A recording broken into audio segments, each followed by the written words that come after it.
اعوذ باللہ من الشیطان الرجیم بسم اللہ الرحمن الرحیم اللہم صلی علی محمد و آل محمد۔ قائم ٹی وی کینیڈا دیکھنے والے تمام ناظرین کو سجاد شاہ جی کی طرف سے السلام علیکم۔ آپ دیکھ رہے ہیں پروگرام دو ٹوک۔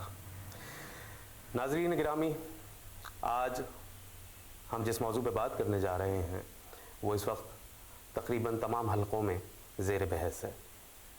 ایک حدیث کا بہت ذکر کیا جا رہا ہے کہ واقعہ کربلا اور پھر واقعہ ہرہ کے بعد یزید بن معاویہ پہلے مکہ مکرمہ اور پھر مدینہ منورہ آیا۔ مدینہ میں یزید نے قریش کے ایک بزرگ سے کہا کہ میری بیعت کرو اور اقرار کرو کہ میں تمہارا حاکم ہوں اور تم میرے غلام ہو، اگر میں چاہوں تو تمہیں اپنی غلامی میں رکھوں اور چاہوں تو بیچ دوں، اگر یہ اقرار نہیں کیا تو میں تمہیں قتل کر دوں گا۔ قریش کی اس بزرگ ہستی نے جواب دیا کہ قریش میں نہ تو مجھ سے بہتر ہے اور نہ تیرا باپ میرے باپ سے بہتر ہے۔ تو نے امام حسین علیہ السلام جیسی عظیم المرتبت شخصیت کو شہید کر دیا تو میں بھی شہید ہونا پسند کروں گا۔ یزید نے قریش کے اس بزرگ ہستی کو قتل کر دیا۔ پھر دوسرے دن یزید امام زین العابدین علیہ السلام کے پاس آیا اور یہی مطالبہ کیا۔ امام زین العابدین علیہ السلام نے کہا کہ اگر میں یہ بات نہ مانوں تو مجھے قتل کر دے گا؟ تو یزید نے کہا ہاں قتل کر دوں گا۔ تو امام زین العابدین علیہ السلام نے مجبوری میں، کراہیت میں، تقیے میں کہا کہ اچھا میں تیری بات کو قبول کرتا ہوں۔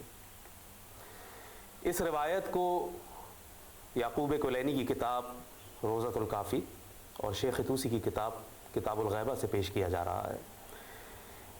کتابوں کے عکس اور عربی متن آپ اسکرین پر ملاحظہ کر سکتے ہیں۔ گفتگو سے پہلے لفظ قریش کو ذہن میں رکھیے گا کہ لفظ قریش کے کیا معنی ہیں۔ قریش کہتے ہیں سوداگر کو۔ جو لوگ عرب میں وہ قبیلے جو تجارت کیا کرتے تھے، سوداگری کرتے تھے، انہیں قریش کہا جاتا تھا، جس میں بنو ہاشم سب سے زیادہ بلند مقام و مرتبہ رکھتے تھے اور بنو امیہ بھی قریش کی ایک نچلی ذات میں شمار ہوتی تھی۔ اب آئیے ان روایات کا جائزہ لے لیتے ہیں۔ علامہ مجلسی رحمۃ اللہ علیہ اپنی کتاب مرات العقول اس کی 6 جلد صفحہ نمبر 178 پر الکافی کی شرح میں رقم طراز ہے کہ ابن محبوب نے روایت کیا ابو ایوب سے اس روایت کو۔ علامہ مجلسی اس روایت کی رد میں لکھتے ہیں کہ صرف کسی روایت کے کسی کتاب میں موجود ہونے سے اس روایت اور راوی کے مجہول ہونے کے اشتباہ پر اس روایت کو تقیے کی دلیل بنا کر پیش نہیں کیا جا سکتا۔ یہ روایت غریب ہے، انہوں نے غریب کا لفظ استعمال کیا، یعنی ضعیف ہے۔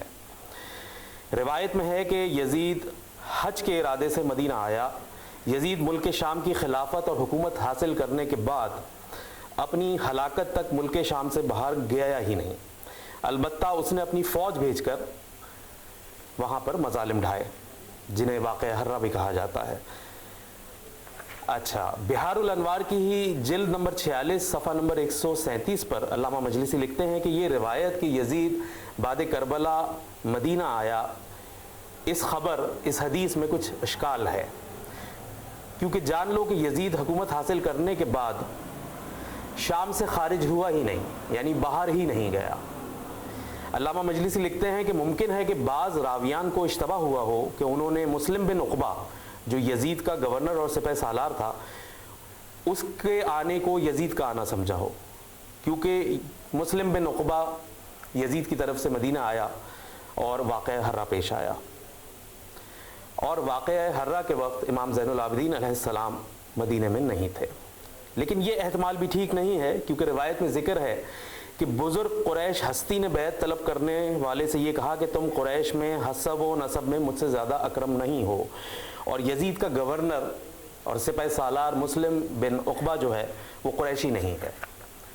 تو یہاں بھی اشکال پیدا ہوتا ہے، یعنی یزید کا بعد کربلا دمشق سے باہر آنا ثابت نہیں ہے اور مسلم بن عقبہ قریش سے نہیں ہے، اس لیے یہ روایت حدیث ضعیف اور متشابہ ہو جاتی ہے۔ اس کے ساتھ ہی ہم دیکھتے ہیں کہ شیخ عباس قمی اپنی کتاب تعریب منتہی الاعمال فی تواریخ نبی والآل، جسے تالیف کیا المیلانی السید ہاشم نے، اس کی جلد نمبر 2 صفحہ نمبر 53 پر تحریر کرتے ہیں کہ جب مسلم بن عقبہ مدینے میں قتل و غارت گری سے فارغ ہوا تو اس نے لوگوں سے یزید کی بیعت کا مطالبہ کیا اور کہا کہ جس نے یزید کی بیعت نہیں کی تو اسے قتل کر دیا جائے گا۔ سارے اہل مدینہ نے بیعت کی اور علی ابن عبداللہ ابن عباس ابن عبد المطلب اور علی ابن الحسین زین العابدین علیہ السلام نے بیعت نہیں کی۔ یعنی اس سے ہمیں کیا ثابت ہوتا ہے یہاں پہ کہ امام زین العابدین علیہ السلام نے یزید کی بالواسطہ یا بلا واسطہ کوئی بیعت نہیں کی۔ اچھا، اب ہم مزید آگے بڑھتے ہیں اور دیکھتے ہیں ایک محقق ہیں علی اکبر غفاری، جنہوں نے شرح لکھی ہے کتاب الکافی کی۔ وہ جلد نمبر 8 صفحہ نمبر 234 پہ لکھتے ہیں کہ یہ روایت نہایت غریب ہے۔ یزید کا بعد کربلا مدینہ آنا ثابت نہیں ہے، اور یہ بات بھی غلط ہے کہ مسلم بن عقبہ نے امام زین العابدین علیہ السلام سے یزید کے لیے بیعت طلب کری، اور روایت میں قریشی کا ذکر ہے جبکہ مسلم ابن عقبہ قریشی نہیں ہے۔ بلکہ علی اکبر غفاری اس واقعے کو یوں لکھتے ہیں کہ جب مسلم ابن عقبہ کی نظر امام زین العابدین علیہ السلام پر پڑی تو وہ امام زین العابدین کے روب سے مروب ہوا اور امام کے سامنے گر پڑا، پھر اٹھا اور امام سے معذرت کی کہ میں گر پڑا تھا۔ بعد میں مسلم بن عقبہ کے ساتھیوں نے اس سے پوچھا کہ یہ تجھے کیا ہوا تھا، تو نے ایسا کیوں کیا؟ تو وہ بولا کہ میں امام زین العابدین کے روب و دبدبے کی تاب نہ لاتے ہوئے گر پڑا۔ مزید آگے بڑھتے ہیں، ذکر کرتے ہیں اب کتاب الارشاد کا۔ یہ شیخ مفید کی کتاب ہے۔ شیخ مفید کتاب الارشاد جلد نمبر 2 صفحہ نمبر 152 پہ لکھتے ہیں کہ مسلم ابن عقبہ جب مدینہ آیا تو اس نے امام زین العابدین علیہ السلام کو بلوایا۔ جب امام آئے تو اس نے امام کو نزدیک بٹھایا اور کہا مجھے یزید نے ہدایت کی ہے کہ میں آپ کے ساتھ اچھا سلوک کروں، اور پھر لوگوں سے کہا کہ سواری تیار کریں تاکہ امام اپنے گھر واپس جا سکیں۔ یہاں بھی کسی ایسی بات کا ہمیں تبصرہ نہیں ملتا، تذکرہ نہیں ملتا کہ امام زین العابدین سے بیعت کا مطالبہ کیا گیا ہو یا بیعت طلب کی گئی ہو یا امام نے بیعت کر لی ہو۔ اب اگر کوئی جو حوالے ہم نے دیے ہیں ان کتابوں اور ان کے مصنفین و مؤلفین پہ کوئی تنقید کرے کہ یہ غیر معصوم افراد کی تالیفات ہیں، تو ہم یہ بات جواباً بھی کہہ سکتے ہیں کہ یعقوب کلینی اور شیخ طوسی بھی غیر معصوم ہی ہیں۔ اگر آپ ان کی تصانیف و تالیف پہ اتنا یقین کر سکتے ہیں تو ان پہ بھی بحث کی جا سکتی ہے۔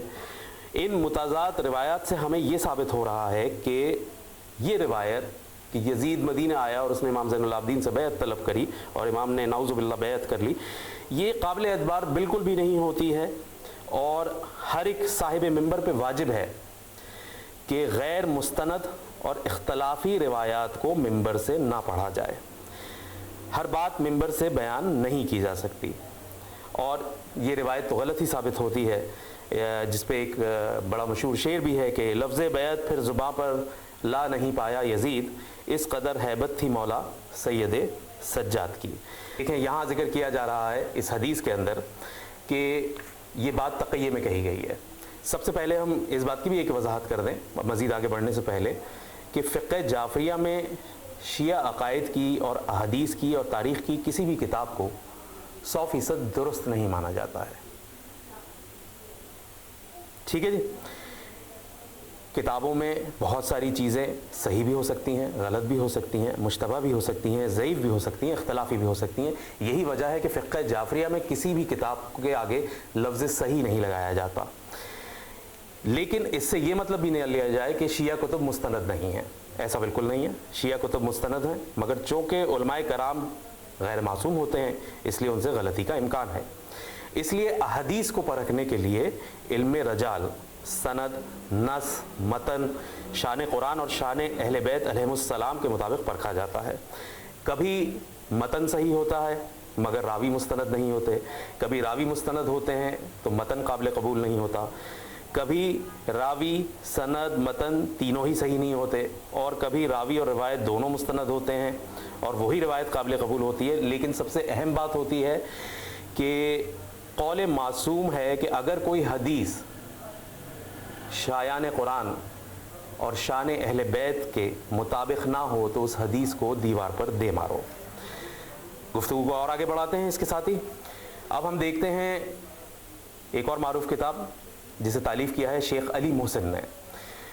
شیخ علی المحسن جو ہے کتاب للہ والحقیقتہ، جو کہ ایک کتاب سما للتاریخ کی رد میں لکھی گئی ہے، اس کی پہلی جلد میں وہ اسی روایت کو نقل کرتے ہیں اور لکھتے ہیں کہ یہ روایت حدیث ہے، ضعیف ہے، اور اس کے راوی ابو ایوب اور ابراہیم بن زیاد مجہول ہیں، مشکوک ہیں، علم رجال میں ان راویوں کی توثیق موجود نہیں ہے۔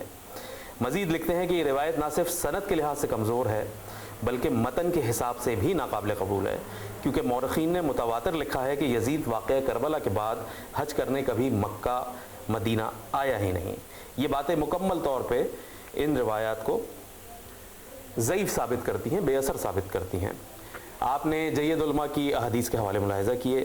اب ہم ایک منطقی بات پہ غور کرتے ہیں کہ جو امام زین العابدین علیہ السلام دربار ابن زیاد اور دربار شام میں یقینی موت کے سامنے ہوتے ہوئے یزید کے آگے کلمہ حق بیان کرنے سے نہ گھبرائے، وہ مدینہ میں تقیہ اختیار کر گئے۔ دیکھیں، تقیہ کے معنی جو ہوتے ہیں وہ امام کے لیے کچھ اور، ماموم کے لیے کچھ اور۔ اس کا ذکر کرتے ہیں ہم آگے کہ کربلا میں امام زین العابدین علیہ السلام کی بیماری مصلحت خداوندی تھی، امامت کی نسل کو بچانا مقصود تھا، لیکن فقط یہی بات نہیں تھی۔ بالفرض اگر امام زین العابدین علیہ السلام کربلا میں شہید بھی کر دیے جاتے تو امام محمد باقر علیہ السلام 5 برس کا سن ہے، موجود ہیں، نسل امامت آگے چل سکتی تھی۔ تو فقط یہی وجہ نہیں ہے کہ امامت کی نسل کو بچانا مقصود تھا، بلکہ بیویوں کے ساتھ کسی مرد ہاشم کا اس مشکل ترین وقت میں شام تک جانا مقصود تھا۔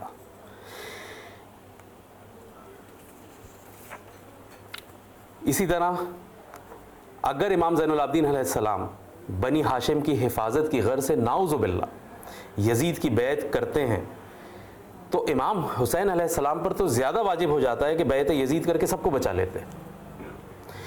امام حسن علیہ السلام نے معاویہ سے معاہدہ کیا نہیں ہے، معاہدہ لیا ہے کہ معاویہ شیعوں کی قتل و غارت گری نہیں کرے گا۔ امام حسن علیہ السلام نے بیعت نہیں کی معاویہ کی۔ امام علی رضا علیہ السلام نے اجباری طور پر دکھاوے کی ولی عہدی قبول کی اور مامون کو امیر المومنین نہیں مانا۔ امام علی علیہ السلام سے لے کر امام زمانہ علیہ السلام تک کسی امام نے بھی لمحے بھر کے لیے کبھی بھی باطل کی طاغوت کی بیعت نہیں کی۔ جیسے کبھی ہم بات کر رہے تھے تقیہ کی کہ ہر حکم اور عمل میں امام اور ماموم کے فرائض میں فرق ہوتا ہے۔ جن عقائد و اعمال پر ماموم کو تقیہ کرنا ہے، امام کے لیے وہ مختلف صورت رکھتے ہیں۔ امام سراپا حق ہیں، امام تو حق کے بھی امام ہیں۔ تبھی رسول اکرم صلی اللہ علیہ وآلہ وسلم نے فرمایا تھا کہ اے پروردگار، حق کو ادھر موڑ دے جدھر علی مڑ جائیں۔ حدیث پہ غور کریں، اگر رسول یہ کہتے کہ علی کو وہاں موڑ دے جہاں حق مڑ جائے تو کیا معنی نکلتے؟ جو آگے ہو وہ امام ہوتا ہے اور جو پیچھے ہو وہ ماموم ہوتا ہے۔ اگر حق آگے ہو تو وہ امام ہو جائے؟ نہیں، ایسا نہیں ہے۔ امام علی آگے ہیں اور حق ان کے پیچھے ہے، بلکہ حق تو یہ ہے کہ جو عمل علی علیہ السلام کرتے جائیں وہی حق بنتا چلا جائے گا۔ قرآن حق کے بارے میں کیا کہہ رہا ہے؟ سورہ الجاثیہ کی اس آیت کو ملاحظہ کیجیے، آیت نمبر 18، اور اس کے ساتھ ہی سورہ مومنون کی آیت نمبر 71 کو دیکھیے۔ سورہ الجاثیہ کی آیت نمبر 18 میں ارشاد گرامی ہو رہا ہے کہ پھر ہم نے تم کو دین کے کھلے راستے پر قائم کر دیا تو اس راستے پر چلے چلو اور نادانوں کی خواہشات کے پیچھے نہ چلنا۔ اور سورہ مومنون آیت نمبر 71 میں ارشاد ہو رہا ہے کہ اگر حق ان کی خواہش کی پیروی کرتا تو ضرور آسمان و زمین اور جو کچھ ان کے درمیان ہے اس میں فساد برپا ہو جاتا۔ غور کیجئے آپ کہ حق کبھی بھی باطل کی پیروی نہیں کر سکتا۔ معصومین علیہ السلام سراپا حق ہیں۔ قرآن حق کے متعلق کیا کہتا ہے آپ نے سورہ جاثیہ اور سورہ مومنین میں ملاحظہ کیا۔ آیت آپ نے سنی، اسکرین پہ پڑھی۔ اب خود سوچیں کہ تقیہ کی تو علماء کرام کو بھی بہت کم اجازت ہے، تو ائمہ علیہم السلام اپنی جان بچانے کو لمحے بھر بھی بیعت فاسق کر لیں تو بمطابق قرآن آسمان و زمین میں فساد برپا ہو جائے گا۔ یہ پرسکون آسمان، یہ باران رحمت، ہوائیں، زمین کا اناج اگانا، یہ سب ائمہ علیہم السلام اور خصوصاً امام حسین علیہ السلام کا احسان ہے انسانیت پر کہ سب کچھ قربان کر دیا مگر حق کو بلند رکھا۔ جیسا کہ ابتدائی بات میں ذکر کیا گیا کہ کسی بھی روایت حدیث کو پرکھنے کا سب سے اہم میزان کیا ہوتا ہے؟ اس کا متن شان قرآن اور شان اہل بیت علیہ السلام سے مطابقت رکھتا ہو۔ مثلا برادران کے ہاں عشرہ مبشرہ والی حدیث بہت معتبر سمجھی جاتی ہے، جبکہ ہم اس حدیث کو جعلی قرار دیتے ہیں، ضعیف بھی قرار نہیں دیتے بلکہ جعلی قرار دیتے ہیں۔ اب اس بات کو ثابت کرنے کے لیے ہم اس کو ٹیلی کریں گے قرآن کے ساتھ۔ حدیث عشرہ مبشرہ کے مطابق 10 ایسے صحابی جنہیں ان کی زندگی میں ہی رسول اکرم صلی اللہ علیہ وآلہ وسلم نے جنت کی بشارت دے دی۔ عشرہ مبشرہ کی حدیث کہہ رہی ہے کہ یہ 10 صحابی رسول اللہ کے ساتھی جنتی ہیں۔ اب دیکھتے ہیں کہ قرآن اصحاب رسول کے بارے میں کیا ارشاد کر رہا ہے۔ چلیے سورہ الفتح کی طرف، آیت نمبر 29۔ وہاں آیت کہہ رہی ہے کہ محمد رسول اللہ خدا کے پیغمبر ہیں، اور جو لوگ ان کے ساتھی ہیں وہ کافروں کے حق میں سخت ہیں اور آپس میں رحم دل ہیں۔ یعنی آپ نے کیا دیکھا کہ حدیث عشرہ مبشرہ کے مطابق تو جنتی صحابی ہیں یہ 10، اور قرآن کی آیت کیا کہہ رہی ہے کہ یہ آپس میں رحم دل ہیں جو محمد رسول اللہ کے ساتھی ہیں۔ اور مستند تاریخ کے مطابق عشرہ مبشرہ کے 10 صحابی آپس میں بری طرح اختلافی معاملات پر لڑے ہیں، یہاں تک کہ بعض میں شدید ہاتھا پائی کی بھی نوبت آئی ہے۔ اب اگر اس حدیث کو صحیح مانا جائے تو نعوذ باللہ آیت غلط ثابت ہوتی ہے۔ قرآن کے متن میں کوئی تحریف نہیں ہو سکتی، کیونکہ اللہ نے خود اس کتاب کی حفاظت کا وعدہ لیا۔ سورہ الحجر میں آیت نمبر 9 میں اللہ نے ارشاد فرمایا، انا نحن نزلنا الذکر وانا لہا لحافظون، ہم نے ہی اس قرآن کو نازل کیا ہے اور ہم ہی اس کی حفاظت کرنے والے ہیں۔ تو یہ بات تو مسلم ہے کہ قرآن ناقابل تحریف ہے، تو آیت غلط ہو ہی نہیں سکتی، یعنی حدیث غلط ہوگی۔ اسی لیے حدیث کو دیوار پہ دے ماریے بحکم معصومین کہ جو بھی حدیث شان قرآن اور شان اہل بیت کے مخالف جائے، مطابقت نہ رکھتی ہو، اسے دیوار پہ دے مارو۔ اسی طرح امام زین العابدین علیہ السلام کی یزید کی بیعت نعوذ باللہ من ذالک والی روایت بھی جھوٹی ہے، غلط ہے، مخالف تعلیمات قرآن اور مخالف شان اہل بیت علیہ السلام ہے۔ اس غلط روایت اور حدیث کو دیوار پہ دے ماریے۔ عصر حاضر میں منبر رسول سے بہت ساری اشکال آمیز باتیں کہی جا رہی ہیں، جیسے نقل کفر نہ کفر باشد، مثل کا من مثلی، مجھ جیسا اس جیسے کی بیعت نہیں کر سکتا، حسینیت زندہ باد، یزیدیت مردہ باد، یہ نعرہ غلط ہے، نعوذ باللہ۔ کلو یوم عاشورہ کلو ارزن کربلا، یہ جملہ افکار امامت کے خلاف ہے، اور نعوذ باللہ امام محمد تقی علیہ السلام نے مامون الرشید کو امیر المومنین کہا، معاذ اللہ۔ تو انشاءاللہ آنے والے وقتوں میں ہم بخوبی ان سب باتوں کا رد بھی پیش کریں گے انشاءاللہ، مگر ابھی ہمارا مدعا یزید کی بیعت والی روایت کا رد کرنا مقصود تھا۔ علماء حق کی تحقیق، مستند احادیث، آیات قرآن سے یہ ثابت ہوا کہ یہ روایت نہایت غریب و ضعیف ہے اور شایان شان قرآن اور اہل بیت علیہ السلام نہیں ہے، اور جو بھی حدیث قرآن و اہل بیت سے متصادم ہو اسے دیوار پہ دے مارو۔ ایسی روایات منبر سے پڑھ کے اپنی آخرت اور مومنین کے عقائد کو خراب مت کیجیے۔ اس کے ساتھ ہی پروگرام دو ٹوک سے سجاد شاہ جی کو اجازت دیجیے۔ دیکھتے رہیے قائم ٹی وی کینیڈا، کیونکہ قائم سے ہے زندگی۔ خدا حافظ۔